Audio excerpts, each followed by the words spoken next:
موضوع الدرس في أحوال المنافقين سورة المنافقون تفسير ابن كثير.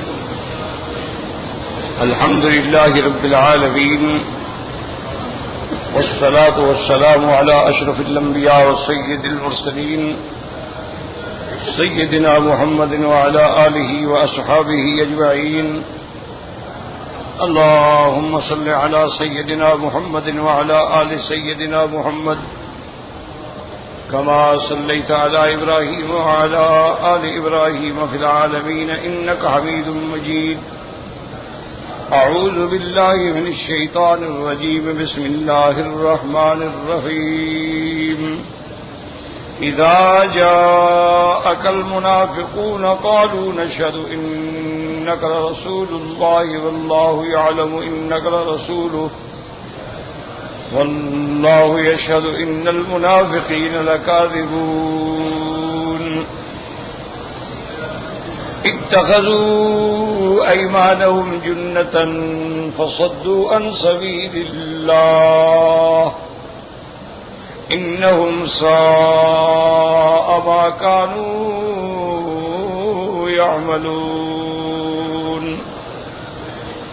ذلك بأنهم آمنوا ثم كفروا فطبع على قلوبهم فهم لا يفقهون. وإذا رأيتهم تعجبك أجسامهم وإن يقولوا تسمع لقولهم كأنهم خشب مسندة يحسبون كل صيحة عليهم هم العدو فاحذرهم قاتلهم الله أنى يؤفكون. قال المؤلف المفسر رحمه الله تعالى عذاب النفع بعلومه وعلومكم في الدارين آمين إلى أن قال يقول تعالى مخبرا عن المنافقين أنهم إنما يتفقهون بالإسلام إذا جاءوا النبي صلى الله عليه وسلم فأما في باطن الأمر فليسوا كذلك بل على الضد من ذلك. اب مفسر رحمۃ اللہ علیہ فرماتے ہیں کہ ان آیات میں اللہ پاک نے خبر دی ہے منافقین کے بارے میں کہ وہ زبانی کلامی اسلام کا اظہار کرتے ہیں جب حضور پاک کی خدمت میں حاضر ہوتے ہیں، لیکن ان کے باطن کے اندر نہ اسلام ہے نہ دین ہے، بلکہ اس کی ضد میں یعنی کفر ہے اور عداوت ہے حضور صلی اللہ علیہ وسلم سے.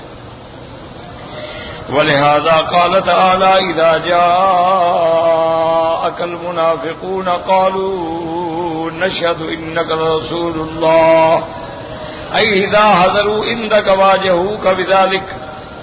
اللہ نے فرمایا کہ میرے مدنی جب آپ کے پاس آتے ہیں تو اس کلمے کے ساتھ یعنی اپنے آپ کو مسلمان ظاہر کرتے ہیں. وَلَيْسَ كَمَا يَقُولُونَ حالانکہ حقیقت یہ نہیں جو کہہ رہے ہیں. وَلِهَذَا اعْتَرَضَ بِجُمْلَةٍ مُخْبِرَةٍ أَنَّهُ رَسُولُ اللَّهِ. اس لیے اللہ تبارک و تعالی نے درمیان میں ایک ایسا جملہ استعمال فرمایا جس سے خبر دی کہ آپ تو واقعی اللہ کے رسول ہیں لیکن یہ جھوٹے ہیں. وَاللَّهُ يَعْلَمُ إِنَّكَ رَسُولُهُ ثم قال تعالى والله يشهد إن المنافقين لكاذبون أي فيما أخبروا به. یہ منافق جو خبر دے رہے ہیں کہ ہم مسلمان ہیں اور آپ کی رسالت کی شہادت دیتے ہیں، وَإِنْ كَانَ مُطَابِقًا لِلْخَارِجِ باعتبار خارج کے تو یہ بات ٹھیک ہے، لیکن لأنهم لم يقولوا يعتقدون صحة ما يقولون ولا صدقه ولہذا کذبہم بالنسبت الی اعتقادہم. اب مفسر رحمۃ اللہ علیہ فرماتے ہیں کہ ان کا یہ کہنا کہ نشہد انک رسول اللہ، اب بظاہر تو یہ بات ٹھیک ہے، لیکن چونکہ ان کے دل کے اندر یہ بات نہیں ہے، ان کا اعتقاد نہیں ہے، وہ دلوں کے اندر تصدیق نہیں کرتے اور نہ حضور کو سچا سمجھتے ہیں، اس لیے اللہ پاک نے ان کو جھوٹا قرار دیا کہ میرے مدنی یہ جھوٹے ہیں. ظاہر کہہ رہے ہیں ان کے اندر جو ہے کفر ہے، ان کے اندر جو ہے عداوت ہے. اور منافق کا معنی ہی یہی ہوتا ہے کہ ظاہر میں کچھ ہو اور باطن میں کچھ ہو. اور ایمان مکمل نہیں ہوتا جب تک تین چیزیں نہ ہوں. جو محدثین نے اور سلف صالحین نے فرمایا کہ الایمان تصدیق بالقلب، دل کے اندر تصدیق ہو، واقرار باللسان، اور زبان سے اس کا اقرار بھی ہو، وعمل بالارکان، اور سارے اعضاء جو اللہ نے دیے ہیں وہ بھی اسلام کے مطابق عمل کریں، پھر جا کے ایمان جو ہے وہ مکمل ہوتا ہے. اگر زبانی کلامی ہے تو وہ بھی ایمان نہیں، اگر دل میں تو ہے لیکن اقرار نہیں کیا تب بھی مسلمان نہیں. بہت سارے لوگ ہوتے ہیں نا کہ دل میں وہ اسلام کو اچھا سمجھتے اور جانتے ہیں کہ اسلام دین حق ہے، لیکن کلمہ نہیں پڑھا تو وہ مسلمان نہیں ہوں. اسی طرح علماء فرماتے ہیں کہ تصدیق بھی ہے، کلمہ بھی پڑھتا ہے لیکن عمل نہیں کرتا، تو گویا وہ بھی کامل الایمان نہیں ہے، کہ اس کا ایمان جو ہے وہ پایہ تکمیل پہ نہیں پہنچا. جیسے درخت تو ہو لیکن ثمر کوئی نہ ہو، تو ایسے بے ثمر درخت کی کوئی قیمت نہیں ہوتی، اس کو کاٹ دیا جاتا ہے، وہ جلانے کے کام آتا. درخت وہی باعث احترام ہوتے ہیں جن پہ پھل ہوتا ہے، ان کی حفاظت کی جاتی ہے، سردی سے گرمی سے بچایا جاتا ہے. وقوله تبارک وتعالى اتخذوا ايمانهم جنة فصدوا عن سبيل الله اي اتقوا الناس بالايمان الكاذبة والحلفان الآثمة ليصدقوا فيما يقولون فاغتر بهم من لا يعرف جلیت امرهم فاعتقدوا انهم مسلمون فربما اقتدى بهم فيما يفعلون وصدقهم فيما يقولون وهم من شانهم انهم كانوا في الباطل لا يعلون الاسلام واهله خبالا فحصل بهذا القدر ضرر كبير على كثير من الناس. اب اللہ فرماتے ہیں کہ اتخذوا ایمانهم، وہ قسمیں کھا کے ڈھال بناتے ہیں، یعنی لوگوں سے بچتے ہیں جھوٹی قسمیں کھا کر اور بڑی غلط قسمیں کھا کے، تاکہ لوگ ان کو سچا سمجھیں، دھوکے میں آ جائیں اور اعتقاد کریں کہ وہ پکے مسلمان ہیں، دیکھو قسمیں کھا رہے ہیں، نمازیں پڑھ رہے ہیں. اور اسی طرح ربما اقتدى بهم فيما يفعلون وصدقهم فيما يقولون، وہ بھی انہی کی طرح عمل کریں اور جو کہتے ہیں ان کو سچا سمجھ لیں. من شانہم، حالانکہ حقیقت یہ ہے کہ باطن کے اندر ان کو نہ اسلام کی کوئی قدر ہے نہ مسلمانوں کی کوئی قدر ہے. تو یہ بات جو ہے یہ سب سے زیادہ ضرر مسلمانوں کو پہنچانے والا یہی طبقہ ہوتا ہے جو منافق ہے، کیونکہ کھلے ہوئے دشمن سے تو ہر آدمی بچتا ہے، بچنے کی کوشش کرتا ہے، لیکن جو دشمن نظر نہ آئے اس کا کیا علاج کرے. اس لیے آپ دیکھیں کہ ہمارا سب سے بڑا دشمن جو ہے وہ کون ہے؟ شیطان. کہ اللہ نے خود قرآن میں فرما دیا کہ ان الشیطان للانسان عدو مبین، شیطان انسان کا کھلا دشمن ہے اور یہ ازلی اور ابدی دشمن ہے.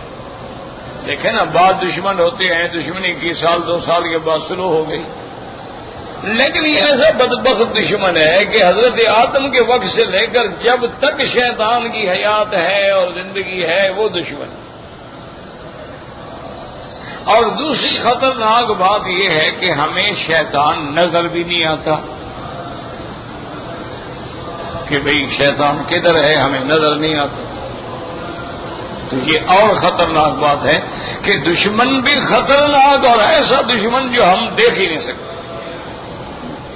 اچھا، اور یہ بھی عجب بات ہے کہ شیطان ہمیں دیکھ سکتا ہے لیکن ہم شیطان کو نہیں دیکھ سکتے. شیطان سب دیکھتا ہے.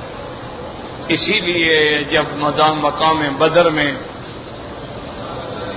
سرکار دو عالم رحمت دو جہاں صلی اللہ علیہ وسلم کے مقابلے کے لیے ابو جہل لشکر لے کے جا رہا تھا تو شیطان بھی ساتھ،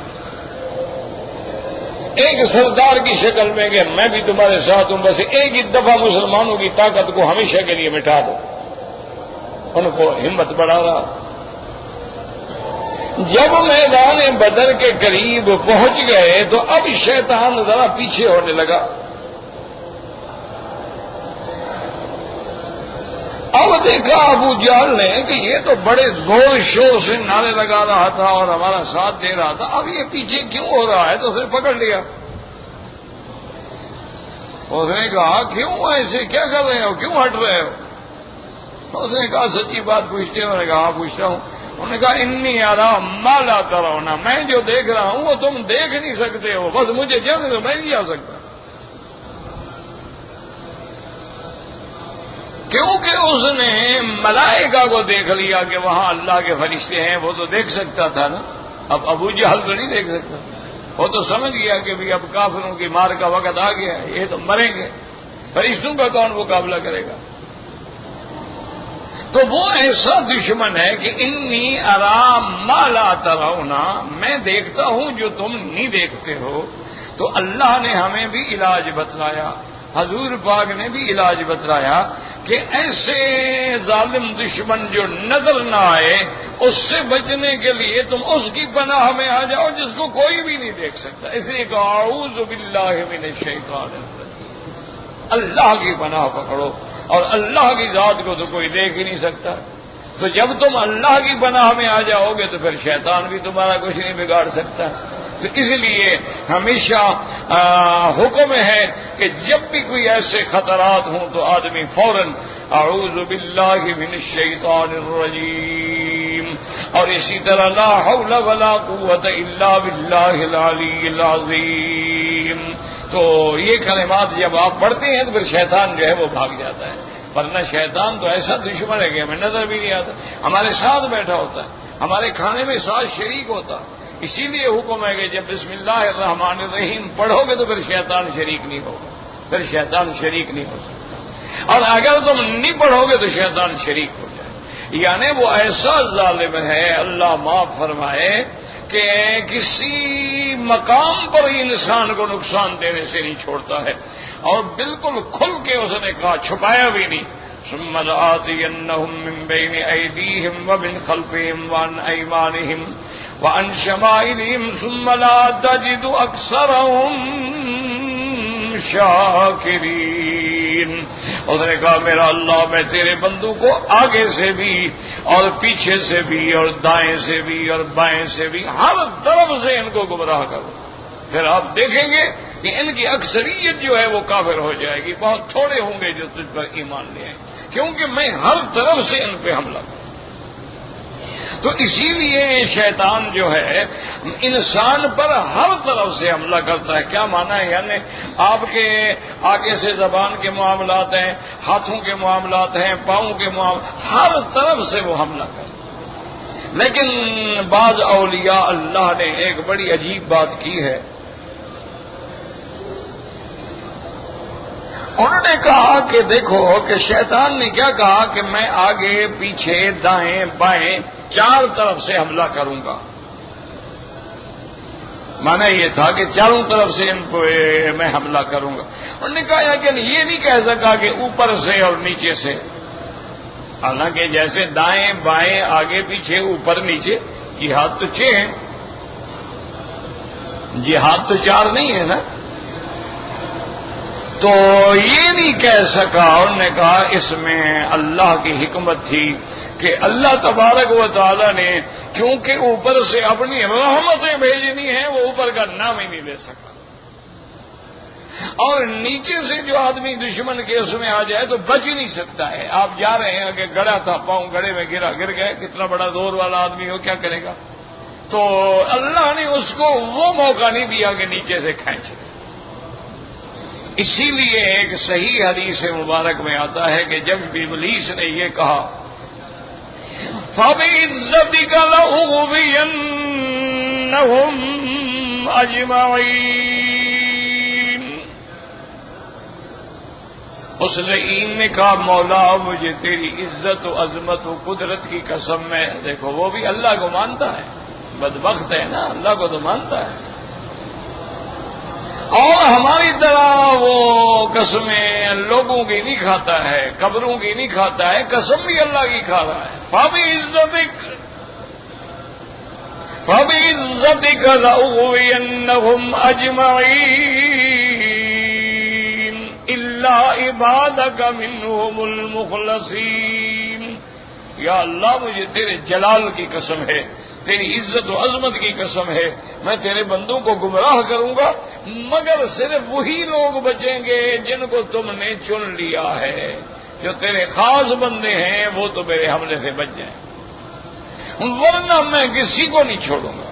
تو اللہ نے بھی فرمایا، اپنے اللہ پاک نے فرمایا ابلیس بات سنو، فَبِعِزَّتِي وَجَلَالِي، مجھے بھی اپنی عزت و جلال کی قسم ہے میرے بندے جب تک استغفار کرتے رہیں گے میں بھی گناہ معاف کرتا رہوں گا۔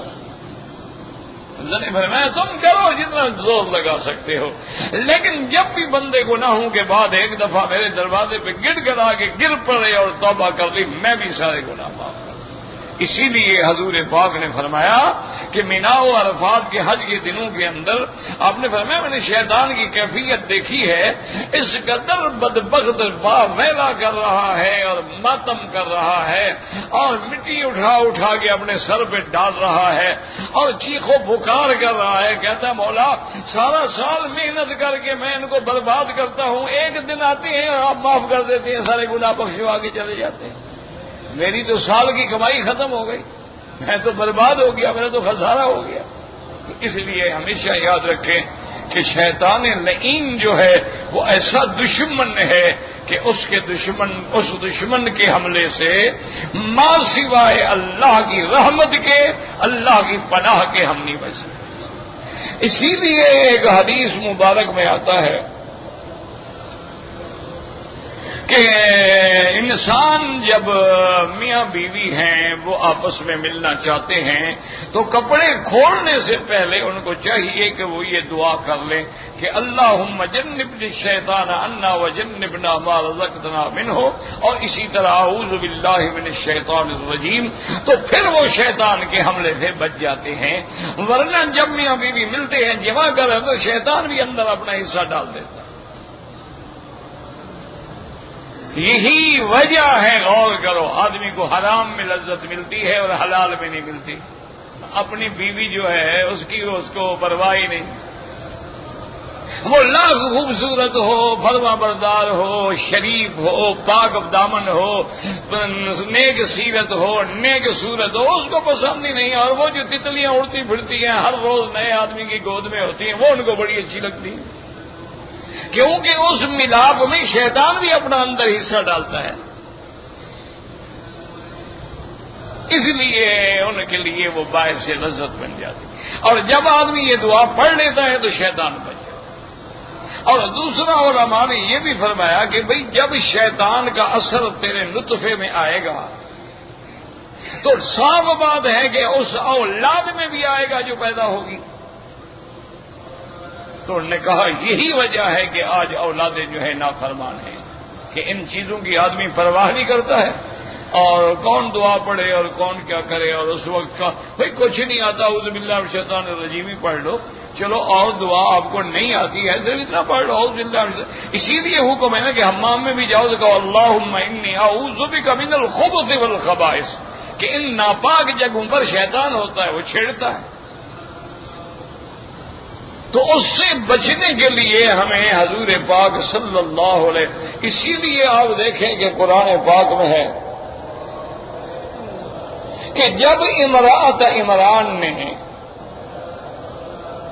منت مانی تھی کہ یا اللہ مجھے اولاد عطا فرما، انی نذرت لک ما فی بطنی محررا فتقبلها منی انک انت السمیع العلیم،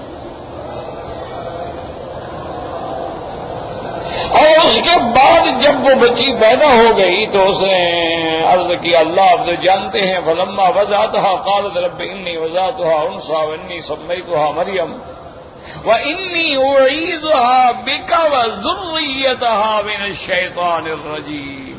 تو بی بی مریم نے کی والدہ نے یہ دعا کی کہ یا اللہ میں آپ کی پناہ میں دیتی ہوں اس کو بھی، اس کی آگے نسلوں کو بھی شیطان رجیم کے حملے سے۔ انی اعیذها بک، میں تیری ذات کے ساتھ پناہ پکڑتی ہوں، وذریتها من الشیطان الرجیم۔ تو ہمیشہ یاد رکھیں کہ ان چیزوں کا خیال، بھائی جو مسلمان نہیں ہیں ان کا تو ماتم کرنا چھوڑ دینا، وہ تو کافر ہیں، سیدھی سی بات ہے، اسلام کو مانتے ہی نہیں، لیکن جو مسلمان ہیں کم از کم وہ تو اسلام کو سمجھے نا. دیکھو نا جی آج جو کچھ ہو رہا ہے کہ بیٹا باپ کا دشمن ہے، بیوی خامند کی دشمن ہے، آشنا سے مل کے خامند کو قتل کرا دیتی ہے، بیٹا منشیات کے چکر میں باپ کو قتل کر دیتا ہے. ایسے درندے پھر رہے ہیں جو 5 سال کی بچیوں سے بھی زنا کرتے ہیں. تو جب اس قسم کا ماحول ہو جائے اس کی وجہ آخر کیا ہے؟ کوئی ایسے تو نہیں ہو گیا نا فوراً. چلو ہم کہہ دیتے ہیں جی ہمارے دشمنوں نے ان کو خریدا ہے، کفار نے خریدا ہے، یہودیوں نے خریدا ہے، ان کے اعلی کار ہیں، ان کی مدد، بھائی انہوں نے سب کچھ کیا ہے. لیکن یہ زنا کے لیے بھی انہوں نے کہا ہے کہ 5 سال کی لڑکی کو پکڑ کے زنا کرو، یہ بھی انہوں نے کہا. یہ بھی انہوں نے کہا ہے کہ جو لوگ سیلاب کے مرے ہوئے سڑکوں پہ بنوں پہ بندوں پہ پڑے ہوئے ہیں جا کے رات کو ان کی لڑکیاں اٹھا لو. یہ بھی انہوں نے ان سے کہا ہے کہ لڑکی بیچاری اپنے سکول سے اور کالج سے نکل رہی ہے اور ایک ذمہ دار کا بیٹا آگے زبردستی اٹھا کے لے جاتا ہے. یہ بھی انہوں نے کہا ہے آپ کو. وجہ کیا ہے؟ وجہ یہی ہے کہ جب ہم دین سے دور ہو گئے، اللہ سے دور ہو گئے، پھر اللہ کو ہماری کیا ضرورت ہے؟ اس لیے قرآن بار بار کہتا ہے کہ تم اگر بھول جاؤ گے تو پھر اللہ بھی اپنی رحمت سے تمہیں بھلا دے. تم اگر اعراض کرو گے قرآن سے اور حدیث سے تو اللہ تبارک و تعالیٰ بھی تم سے پھر رخ پھیر دے. اسی لیے حکم ہے نا کہ نماز میں کھڑے ہو ادھر ادھر نہ دیکھو، اگر تم نظر پھیرو گے تو اللہ کی نظر ہٹ جائے. اسی لیے حکم ہے کہ نماز میں کھڑے ہو تو کوئی اور چیز، مثلا آگے یہ آیت رکھی ہے آپ وہاں پڑھنا شروع کر دیتے ہیں سورۃ المنافقون مدنیۃ، تو نماز ختم. اسی لیے حکم ہے کہ کوئی پھولدار چیز، جیسے بی بی صاحبہ نے ایک دفعہ پردہ لٹکا دیا، حضرت ہمیں ہٹا دو. میں خود سوچ رہا تھا کہ آج میری نماز کے اندر کیوں ایسے خیالات آ رہے ہیں. اگر سامنے ایک پردہ لگا ہوا ہو، اس میں تھوڑے بہت بوٹے شوٹے بنے ہوئے ہوں، اگر وہ اللہ کے نبی کے خیالات کو کھینچ سکتا ہے تو ہمارا کیا حال ہوگا. اور ایسی خوبصورت انہوں نے جناب جہاں نمازیں بنا دی ہیں کہ آدمی انہیں کے پھول ہی دیکھتا رہتا ہے، بس خالی صف ہی دیکھتا رہتا ہے. آدمی جناب قالینوں کو دیکھتا رہتا ہے کیسے پھول کیسا بنا ہے، کون کون سے اس میں رنگ ہیں، کتنی ناٹ ہے، کتنی دبیز ہے، یار یہ اونی ہے یا سوتی ہے. اسی میں کھڑے نماز ہو رہی.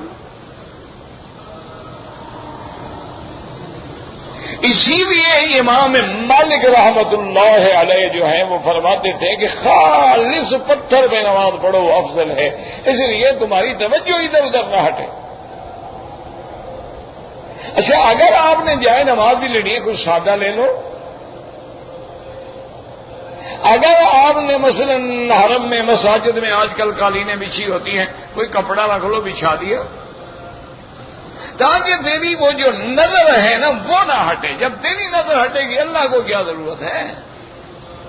ان تعبد اللہ کانک تراہ، اس طرح عبادت کرو گویا تم خدا کو دیکھ رہے ہو. اور سنت نفل وہاں جا کے پڑھو جہاں تجھے کوئی ڈسٹرب نہ کرے. یہ کتنا ہمارے بھائی ہمارے بزرگ حاجی آ رہے ہیں، نماز کا سلام ہوا وہیں کھڑے ہو گئے، بتا میں اللہ اکبر سنتیں پڑھے. خدا کے بندے خدا کا خوف کرو.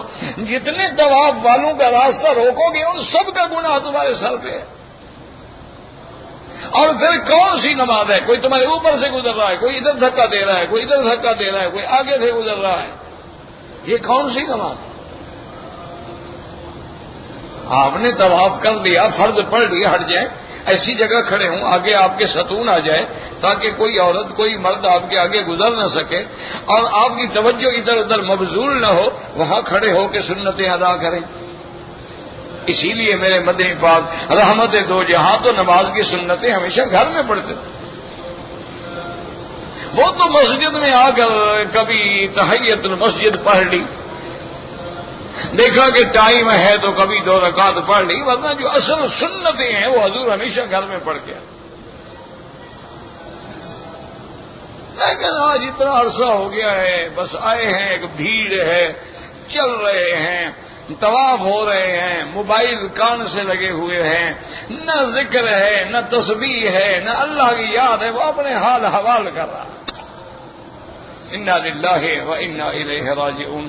اللہ کے حرم کو ہم نے اسٹوڈیو بنا دیا ہے، ہر طرف کیمرے لے کے فوٹو کھینچے جا رہے ہیں، اس میں مرد بھی ہیں، عورتیں بھی ہیں، محرم بھی ہیں، غیر محرم بھی ہیں۔ انا للہ و انا، حرم اسی لیے آپ آئے کہ یہاں فوٹو کھینچے جا رہے ہیں، اور یہ کعبے کے ساتھ کہا جب میرا بھی تم کھینچ، میں تمہارا کھینچ رہا ہوں۔ خدا کے بندے، جس کے لیے تم آئے ہو تو دیکھ رہا ہے، اسے تو فوٹو کی ضرورت ہی نہیں ہے نا۔ تو یہ جو اصل وجہ کیا ہے کہ ہر طرف سے شیطان کا حملہ ہے، ہر طرف سے۔ موبائل آیا تو شیطان نے اس میں بھی راستے نکال دیے، کیمرے لگا دیے۔ موبائل آیا اس میں بھی گانے لگا دیے۔ موبائل آیا اس میں بھی اس نے موسیقی اور ڈانس اور پتہ نہیں کیا کیا ڈسکو کے گانے لگا دیے۔ موبائل آیا اس میں جناب اس نے ساری دنیا جہان کی انٹرنیٹ پہ جو برائیاں ہیں وہ آپ کے سامنے لا دی۔ موبائل آیا اس نے ای میل کے ذریعے پوری دنیا میں تمہارے تعلقات جو ہیں وہ قائم کر دیے، کبھی فیس بک کے نام پہ، کبھی کسی کے نام پہ روز میسج آ جاتے ہیں، جی میں آپ سے دوستی کرنا چاہتا ہوں۔ روز میسج آ جاتے ہیں، اچھا کبھی کبھی تو لڑکیوں کے میسج ہوتے ہیں، ہمیں پڑھ کے حیا آتی ہے، انہیں لکھتے ہوئے بھی حیا نہیں آتی۔ وجہ کیا ہے؟ وجہ صرف یہی ہے کہ ہر طرف سے شیطان ہے۔ ظہر الفساد فی البر والبحر، ظہر میں، خشکی میں، تری میں، ہر جگہ فساد ہی فساد ہے۔ تو اس لیے اور علاج کیا ہے؟ الرجوع الی اللہ، اللہ کی طرف لوٹو، وانیبوا الی ربکم، اللہ کی طرف رجوع کرو، نمازیں پڑھو، استغفار کرو، اللہ کا ذکر کرو، اور بری صحبت سے بچو۔ اگر آپ نے اپنی نسلوں کو بچانا ہے نا تو آج مہربانی کر کے گھر میں جا کے ذرا اپنے بیٹوں کے، بیٹیوں کے، سب کے موبائل اپنے پاس لے لو، ذرا چیک تو کرو کہاں کہاں فون کرتے ہیں۔ 15 منٹ میں تمہارے آگے ساری حقیقت کھل جائے گی کہ ہمارے گھر سے پیغام کہاں کہاں جا رہے ہیں۔ پہلے تو انشاءاللہ تمہیں فون کو ہاتھ ہی نہیں لگانے دیں گے، اگر اتفاق سے تمہارے ہاتھ میں آ گیا تو چیک تو کرو کس کس نمبر پہ کال جا رہی ہے، تو ان کو کال ملا کے بات کریں، آپ کون ہیں جی، بات کریں۔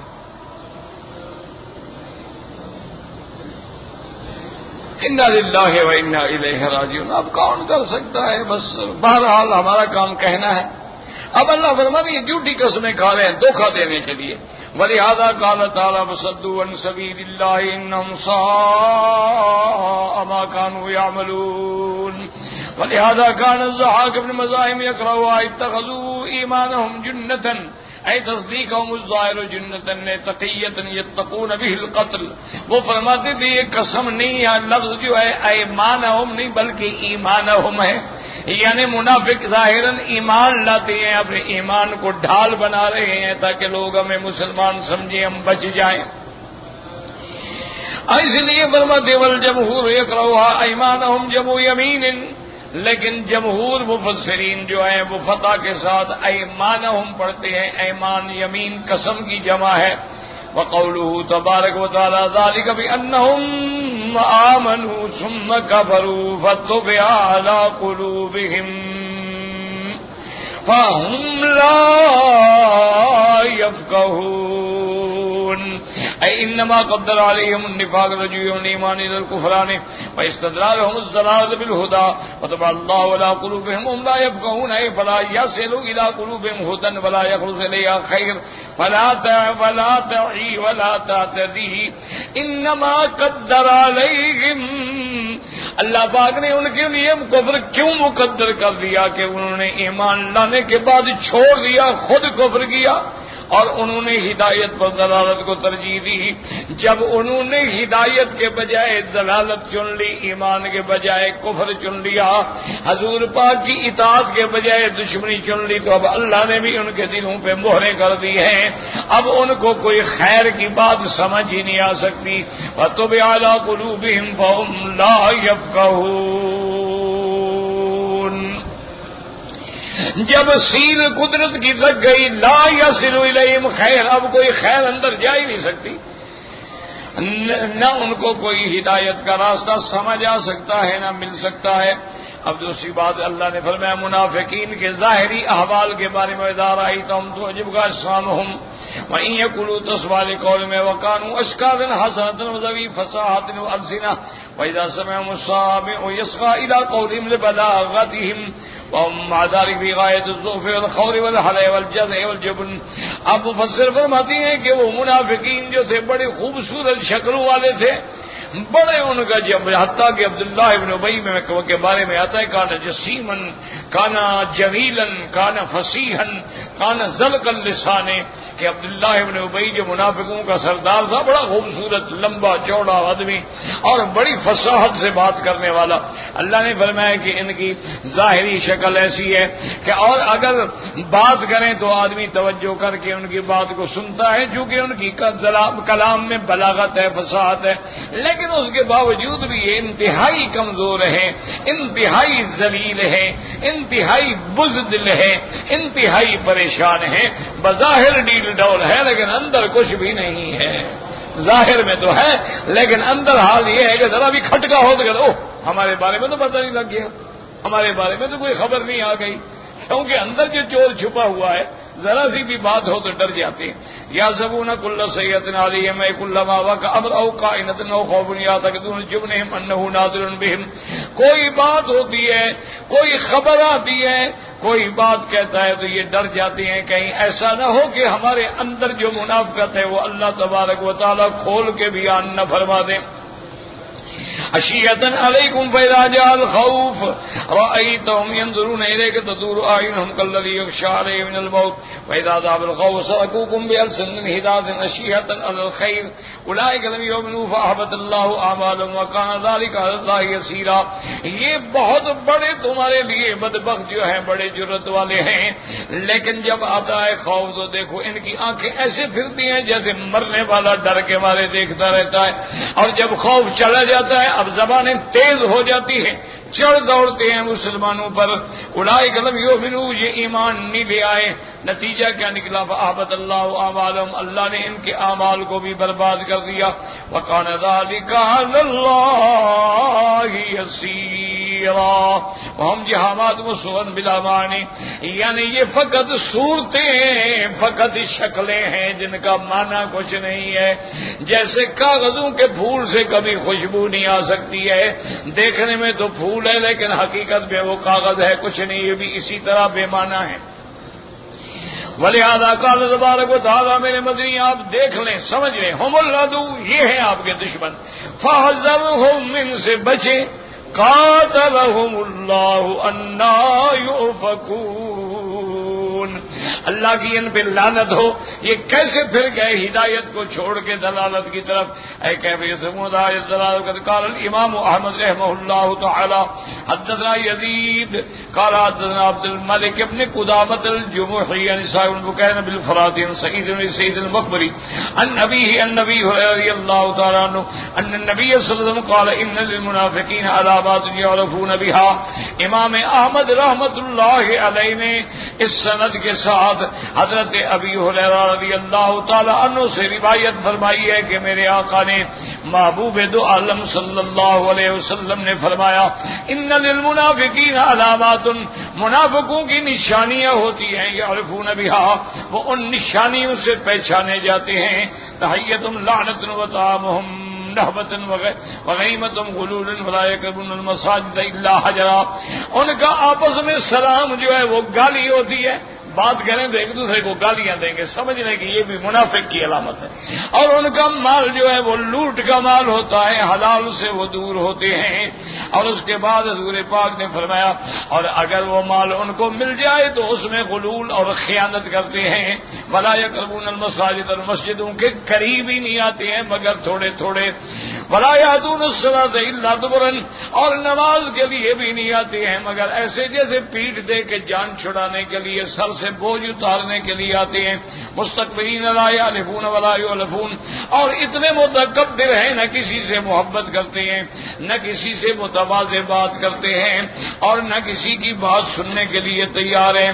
خشبن باللیل سخب بالنہار، رات کو ایسے ہیں جیسے لکڑی کھڑی ہو اور دن کو شور مچانے والے ہیں. یہ جو ہے ساری علامات جو ہیں سخب بالنہار علامات نفاق ہیں. اسی طرح حدیث مبارک میں آتا ہے آیت المنافق ثلاثن، حضور پاک نے فرمایا کہ منافق کی 3 نشانیاں ہیں. اذا حدث کذب، جب بات کرے جھوٹی کرے. واذا وعد اخلف، جب وعدہ کرے تو جھوٹا کرے. واذا اؤتمن خان، اور جب امانت رکھی جائے تو خیانت کرے. یہ بھی منافق کی علامت ہے. اور اسی طرح میرے مدنی پاک نے رحمت دو جہاں صلی اللہ علیہ وسلم نے فرمایا اذا خاصم فجر، کہ جب کسی سے جھگڑا ہو تو گالی گلوچ کرے. یہ بھی منافق کی علامت ہے، کیونکہ مومن جو ہے کبھی اس کی زبان پہ غلط لفظ آ ہی نہیں سکتا ہے. تو اس لیے ہمیشہ جو ہے احتیاط کریں. اب اللہ پاک فرماتے بسم اللہ الرحمن الرحیم وَإِذَا قِيلَ لَهُمْ تَعَالَوْا يَسْتَغْفِرْ لَكُمْ رَسُولُ اللَّهِ لَوَّوْا رُؤُوسَهُمْ وَرَأَيْتَهُمْ يَصُدُّونَ وَهُمْ مُسْتَكْبِرُونَ سَوَاءٌ عَلَيْهِمْ أَسْتَغْفَرْتَ لَهُمْ أَمْ لَمْ تَسْتَغْفِرْ لَهُمْ لَنْ يَغْفِرَ اللَّهُ لَهُمْ إِنَّ اللَّهَ لَا يَهْدِي الْقَوْمَ الْفَاسِقِينَ هُمُ الَّذِينَ يَقُولُونَ لا تنفقوا على من عند رسول الله حتى ينفضوا ولله خزائن السماوات والأرض ولكن المنافقين لا يفقهون يقولون لئن رجعنا إلى المدينة ليخرجن الأعز منها الأذل ولله العزة ولرسوله وللمؤمنين ولكن المنافقين لا يعلمون.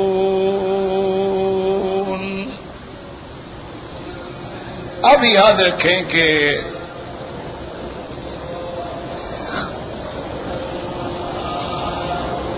جیسا کہ الحمدللہ آپ نے پڑھا ہے سنا ہے کہ جب عبداللہ ابن ابی نے اپنی جماعت میں بیٹھ کے میرے مدنی پاک کی شان میں اور صحابہ کی شان میں گستاخی کی اور ساتھ اپنی جماعت سے کہا کہ بھی آج کے بعد تم صحابہ کی مدد بند کر دو، ان کی اعانت بند کر دو، یہ خود بخود بھاگ جائیں گے، جب کھانے کو نہیں ملے گا تو کیا کریں. اور ساتھ یہ بھی کہا کہ ہم مدینے پہنچ جائیں. مدینے میں پہنچنے کے بعد چونکہ ہم عزت والے ہیں، غلبے والے ہیں، قوت والے ہیں، ہم ان کمزوروں کو اب مدینے سے نکال دیں گے، بس اب ان کو ہم رہنے ہی نہیں دیں گے.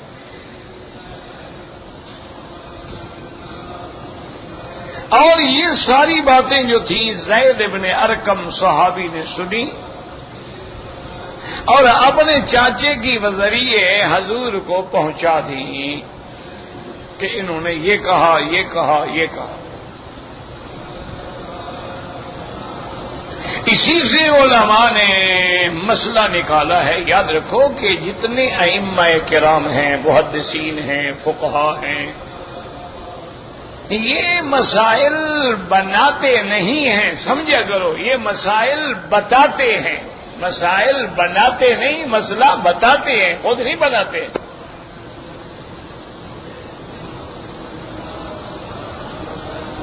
انہوں نے اس آیت سے بھی ایک مسئلہ سمجھا۔ انہوں نے کہا کہ بھائی کسی کے بارے میں جا کے بات کہنا کہ فلاں آدمی ایسا ہے، ایسا ہے، ایسا، یہی تو غیبت ہے۔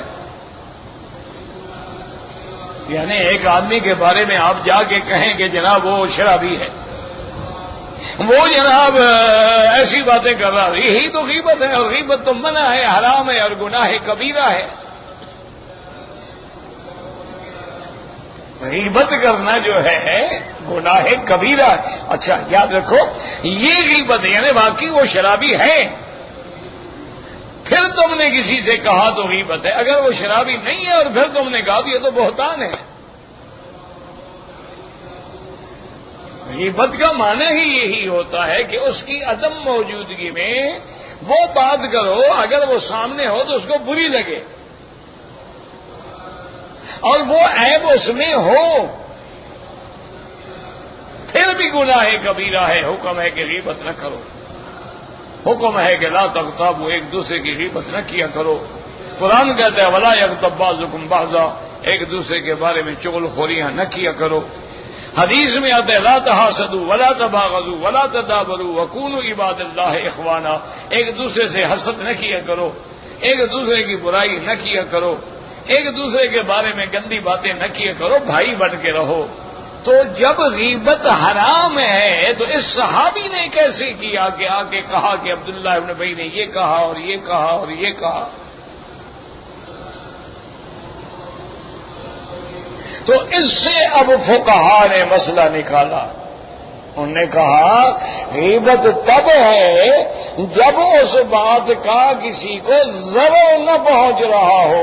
ایک آدمی چوری کا مشورہ کر رہا ہے کہ رات جناب فلاں گھر میں ہم ڈاکہ ڈالیں گے، آپ نے سن لیا ہے، تو اب یہ غیبت نہیں کہ آپ ان کو جا کے بتائیں بھی تمہارے گھر میں رات ڈاکہ پڑنے والا ہے، ہوشیار ہو جاؤ، یہ غیبت نہیں ہے۔ اور دوسری بات یہ ہے کہ جب شان نبوت میں گستاخی ہو رہی ہو تو پھر کون برداشت کر سکتا ہے؟ کون وہ انسان ہے جو شان رسول پاک میں گستاخی کی بات یعنی سن نہیں سکتا ہے، برداشت نہیں کر سکتا؟ لوگوں نے اپنے گھر میں، یعنی آپ اندازہ کریں کہ جب جنگ ہو رہی تھی تو ابو بکر جیسا نرم دل آدمی بھی یہ چاہتا تھا کہ اگر میرا بیٹا بھی آج سامنے آ گیا تو میں گردن اڑا دوں گا، میرے نبی کا دشمن ہے، لڑنے آیا ہے، پھر رعایت کس بات کی؟ کتنے صحابہ نے اپنے بھائیوں کو قتل کیا، کتنے صحابہ نے اپنے والدین کو قتل کیا۔ وجہ کیا تھی؟ جب اسلام ہے، حضور کی محبت ہے، یہ حضور کے دشمن ہیں، تو اس لیے چونکہ وہ حضور کی شان میں گستاخی تھی اور صحابہ کو ضرر پہنچانے کا پروگرام تھا کہ ہم مدینے میں جانے کے بعد ان کو نکال دیں گے، تو اس ایسے حالات میں اگر کوئی خبر دے تو وہ غیبت نہیں ہوتی، وہ حرام نہیں ہوتی۔ تو مسئلہ اس طرح علماء استنباط کرتے۔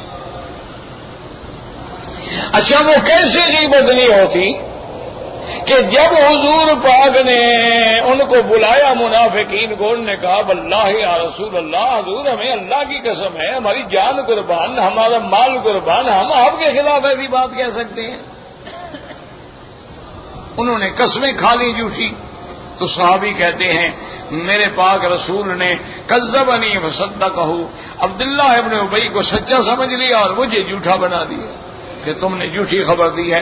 اللہ نے قرآن نازل کیا، وحی نازل ہوئی، یہ سورت نازل ہوئی، اب حضور پاک نے اس کو بلایا، فرمایا عبداللہ ابن ارقم ابشر، تمہیں مبارک ہو، ان اللہ صدقک من فوق العرش، اللہ نے عرش سے تمہاری گواہی دی ہے، تم سچے ہو۔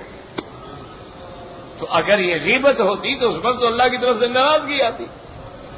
تو معلوم ہو گیا کہ ایسے حالات میں یہ بات غیبت نہیں ہوتی کہ اگر کسی مسلمان کو ضرر سے بچانا ہے، نقصان سے بچانا ہے، اس کو خبر کرنا ہے، تو یہ بات جو ہے وہ غیبت نہیں کہلاتی ہے. جیسے کہ سیدنا موسیٰ علیہ السلام کے قصے میں بھی ہے کہ موسیٰ علیہ السلام جب چھپے ہوئے تھے اور جنگل میں دن گزار رہے تھے، ان کے ہاتھ سے ایک قبطی مر گیا تھا، تو ایک آدمی آیا، قال يا موسى إن الملأ يأتمرون بك ليقتلوك فاخرج إني لك لمن الناصحين. ایک آدمی نے کہا موسیٰ علیہ السلام، ان الملأ، ملأ کہتے ہیں سردار، بڑے بڑے لوگ، وزیر فرعون کے جو تھے.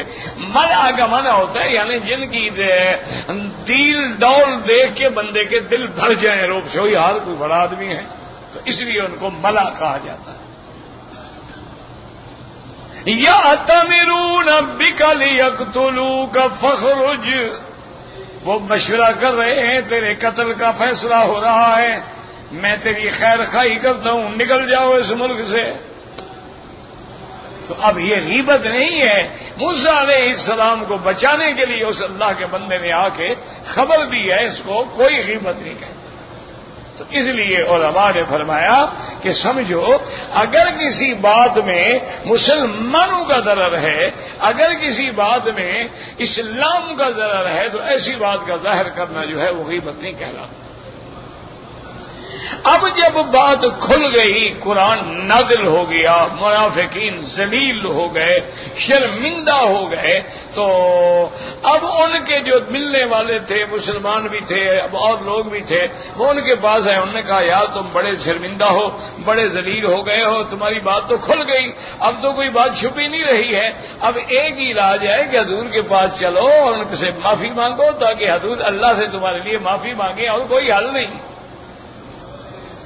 معافی مانگ کے بچ جاؤ گے. نہیں جی نہیں، ہم نہیں جاتے معافی مانگنے کے لیے. پھر بھی انہوں نے تکبر کیا. تو اب ان آیات میں ان کے ان احوال کا ذکر ہے.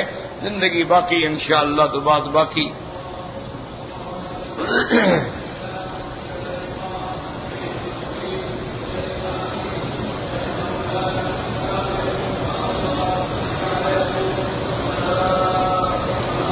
کہتے جی کہ کچھ لوگ جو ہیں باہر سے آتے ہیں اور یہاں پر جو مقامی لوگ ہیں، غریب ہیں، مسکین ہیں، طالب ہیں، ان سے وہ اپنے رشتہ داروں کا حج بدل کراتے ہیں پیسے دے کر. یہ جائز ہے؟ بالکل جائز ہے، کوئی منع نہیں. کیونکہ حج بدل کرنا جو ہے یہ جائز ہے. بات سمجھو، یہ صحیح حدیث مبارک میں ہے کہ آپ نے فرمایا کہ اپنے باپ کی طرف سے حج بدل کرنا ہے کرو، ماں کی طرف سے کرنا ہے کرو، عمرہ کرنا ہے، حج کرنا ہے، سب جائز ہے. تو مانا یہ ہوا کہ حج بدل تو جائز ہو گیا. اب مسئلہ یوں سمجھیں کہ آپ جو حج بدل کرانا چاہتے ہیں، مثلا اپنے باپ کا، تمہارا باپ فوت ہو گیا، کیا وہ بڑا آدمی تھا، پیسے والا تھا، دولت والا تھا، اس پہ حج فرض تھا؟ اگر اس پہ حج فرض تھا تو امام ابو حنیفہ رحمۃ اللہ علیہ فرماتے ہیں اسی جگہ سے آدمی کو تیار کرو جو آگے تمہارے والد کا حج بدل کرے، اور اس کا سارا خرچہ تم ادا کرو.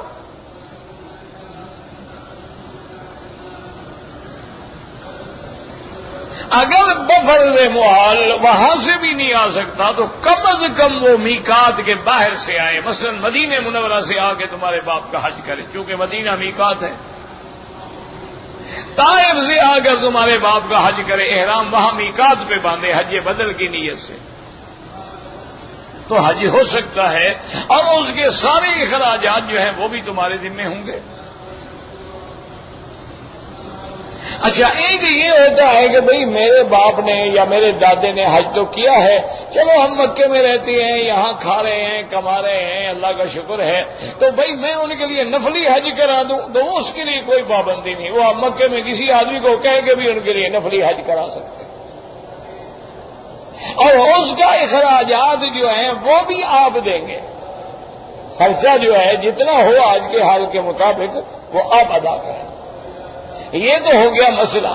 اور ایک میری طرف سے ہے مشورہ کہ یہاں ہر آدمی پر حج بدل کا اعتبار نہ کرنا، ایک حج بدل کا اور ایک بکریاں ذبح کرنے کا، ہر کسی پہ اعتبار نہ کرنا۔ یہاں بڑے بڑے لوگ پڑے ہیں ماشاءاللہ جو 200 بکری کے پیسے لے کے 2 بکریاں ذبح کریں گے، باقی کے لیے دعا کر دیں گے انشاءاللہ۔ ایسے بھی ماشاءاللہ یہاں پڑے ہوئے ہیں کہ 20 آدمیوں سے حج بدل کے پیسے لیں گے، اب حج تو اسی ایک کا پیسے انشاءاللہ وہ ایک بھی نہیں کریں گے، وہ کہیں گے اپنا کرتے ہیں چھوڑو، ان کے لیے دعا کر دیں گے، عرفات میں کام ہو گیا بس۔ تو یہ کوئی ڈھیلے کا بھی فائدہ نہیں ہوگا اور نہ حج بدل ادا ہوگا۔ حج بدل اس آدمی کو دیں جس پر تمہیں یقین ہے، پہلے تو اپنی باپ ہے اس کا بیٹا کرے، اس کا بھتیجا کرے، اس کے گھر والے کریں، اور اگر آپ مجبور ہیں آپ کسی اس عالم کو، اس طالب کو دیں جس پر آپ کو یقین ہوگی یہ دھوکہ نہیں کرے گا، یہ دیانتدار آدمی ہے، یہ اللہ سے ڈرنے والا آدمی، تو حج ہو جائے گا۔ اور تیسری بات یہ سمجھ لیں کہ جب آپ مثلا اپنے باپ کا حج بدل کرتے ہیں تو حدیث مبارک میں آتا ہے حج کرنے والے کو بھی اللہ پورے حج کا ثواب دیتے ہیں۔ اگر کوئی آدمی تیسرا پیسے دے کے حج بدل کروا رہا ہے تمہارے باپ کا تو تینوں کو پورے حج کا ثواب ملتا ہے۔ اس لیے کوئی نہیں، آپ اپنا کر چکے ہیں، بالکل بدل کریں اپنے رشتہ داروں کا، اپنے ان اقارب کا جو مر گئے بیچارے اور بدلنے حج نہیں کر سکے۔ ایک آدمی اپنی بیٹی کا نام اشال مریم، اشال کا تو مجھے پتہ نہیں کیا بلا ہوتی ہے، مریم البتہ اسلامی نام ہے۔ مریم تو قرآن میں ہے نا، سورت مریم بھی ہے، وذکر فی الکتاب مریم بھی ہے، باقی اشال مشال کا مجھے نہیں پتہ یہ کیا چیز ہے۔ تو مریم ایک نام کافی ہے، دو نام کیوں رکھتے ہو؟ اشال الگ ہے، مریم الگ ہے، ایک رکھو۔ بس لوگ اصل میں آج کل ایک یہ بھی فیشن چل پڑا ہے کہ نئے نام رکھے جائیں، ایسا نام رکھو جو اس علاقے میں کسی کا نہ ہو۔ میں نے آپ کو سنایا تھا کافی عرصہ پہلے ایک آدمی آیا، اس نے مجھے بالکل میرا ناک میں دم کر دیا، کہتا ہے جی اللہ نے مجھے بیٹا دیا ہے، مہربانی کر کے آپ ایسا نام بتائیں کہ پوری سرزمین میں کسی اور کا وہ نام نہ ہو۔ میں نے کہا اللہ کے بندے ایسی بات کرنے کی کیا ضرورت ہے؟ اب مثلا ہمیں اپنے محلے کا پتہ ہے، دوسرے محلے کا ہمیں کیا پتہ ہے کیا کیا نام ہے؟ اور نہیں حضرت آپ بتائیں۔ میں نے کہا پھر ابلیس رکھ لو۔ کیا مطلب؟ میں نے کہا مجال ہے کسی نے اپنے بیٹے کا نام ابلیس رکھا ہو، تمہارے بیٹے کا نرالا نام ہوگا۔ یہ کیا تماشا لوگوں نے بنایا ہوا ہے، نئے نئے نام، کبھی مشال ہے، کبھی اشال ہے، کبھی منال ہے، کبھی انال ہے، کبھی اکال ہے، کبھی اکال ہے، کبھی بتال ہے، یہ کیا ہے؟ خدا کا خوف کریں، تمہارے پاس حضور کی بیٹیوں کے نام ہیں، تمہیں وہ پسند نہیں ہے؟ تمہارے پاس ازواج رسول اللہ امہات المومنین کے نام ہیں، وہ تمہیں پسند نہیں ہے؟ تم نے ضرور فیشنیبل ماڈرن نام رکھنے ہیں۔ اچھا پھر ایک اور اللہ کا عذاب آیا ہے لوگوں پہ کہ اگر کسی کا نام ہوگا نا محمد اکرم تو کہیں گے اکی، اکو، انگریز چونکہ ایسے بولتا ہے نا تو یہ اس کی نسل ہے نا بیچاری، یہ مانوی نسل ہے نا ان کی، یہ بھی اس نام کو بگاڑیں گے۔ اچھا عبد الخالق، خالق، بھائی بندہ خالق ہو سکتا ہے؟ خدا کا خوف کرو۔ عبد الرزاق نام کہیں گے رزاق، اور رزاق صاحب جی، رازق صاحب جی، خدا کا خوف کرو، انسان کیسے رزاق ہو گیا؟ وہ تو تم نام لیتے ہوئے بھی گناہ گار ہو جاؤ گے۔ بس وہ انگریزوں کے پیچھے ہم چل پڑے ہیں، وہ جو کہیں گے ہم حاضر ہیں کریں گے۔ وہ پہلے پتلون لمبی پہنتے تھے، ہم بھی لمبی پہنتے تھے، اب انہوں نے موٹی پنڈلی تک پہننی شروع کر دی، ہم نے بھی وہاں تک شروع کر دیے، اب اس سے بھی اوپر چلے جائیں گے، ہم بھی اوپر چلے جائیں گے۔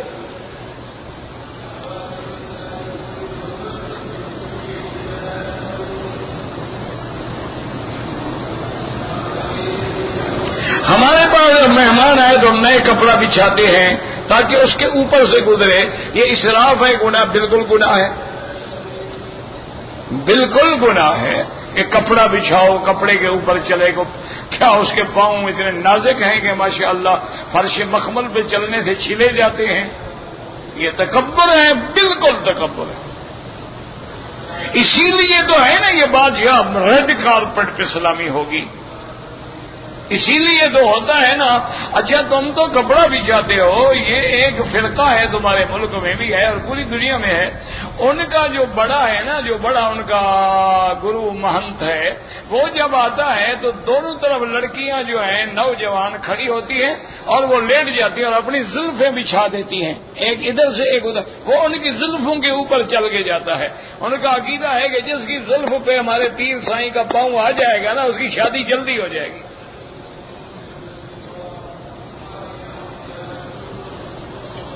انا للہ و انا الیہ راجعون. اللہ سے معافی مانگیں، توبہ کریں، استغفار کریں. یہ بالکل تکبر ہے.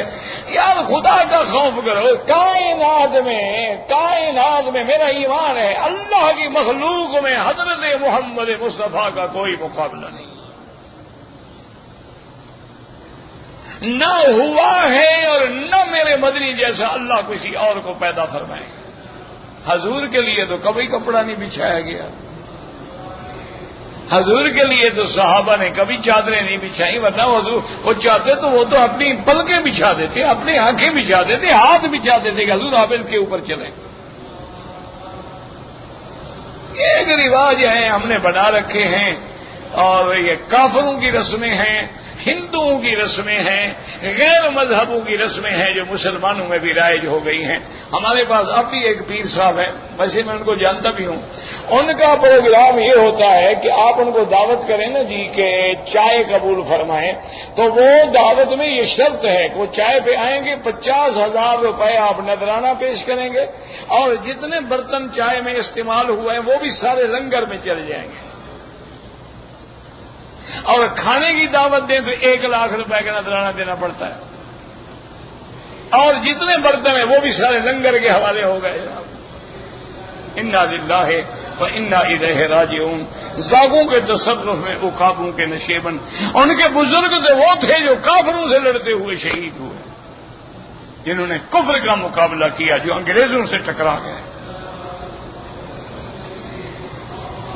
اولادیں پھر ہماری جیسی ہو گئی. اگر کوئی آدمی اس مہینے میں عمرہ کرے تو حج کرنا ہوگا. کیوں کرنا ہوگا جی؟ حج تو زندگی میں ایک فرض ہوتا ہے، کوئی ہر سال نیا فرض ہوتا ہے.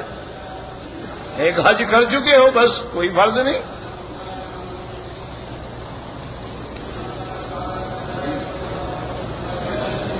احناف کے نزدیک کیا یہ شرط نہیں ہے کہ ولی کے، ان کے نزدیک بھی شرط ہے کہ لا نکاح الا بولی. ان کے نزدیک بھی شرط ہے کہ ولی کے بغیر نکاح نہیں ہوتا. لیکن تم نے کوئی قسم کھائی ہوئی ہے کہ ائمہ کے عیب ڈھونڈتے رہو گے.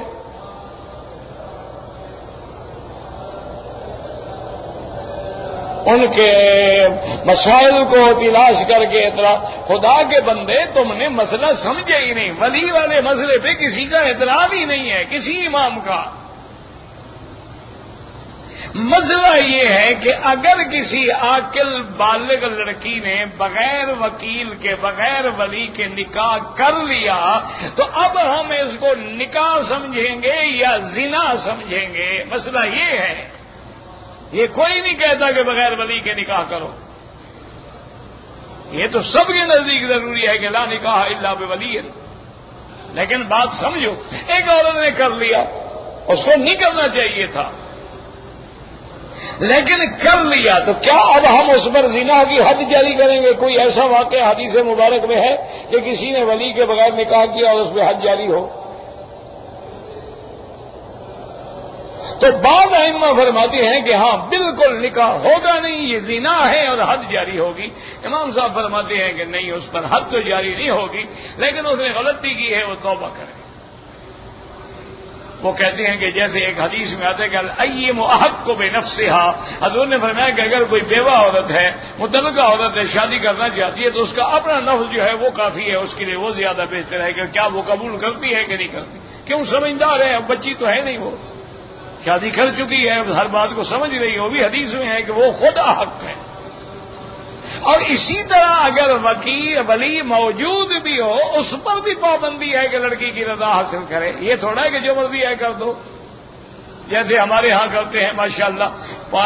15 سال کی لڑکی ہے، 5 سال کا دولہا ہے، نکاح کرنے والے بھی ولی ہیں، ماں باپ ہیں. اب اس سے بڑا کوئی ظلم ہے 5 سال کے بچے سے شادی کرو؟ اس سے بڑا کوئی ظلم ہے کہ اپنی لڑکی کو شادی کی میں نے قرآن شریف سے کر دی. قرآن سے بھی شادی ہوتی ہے، بات سمجھتے ہیں.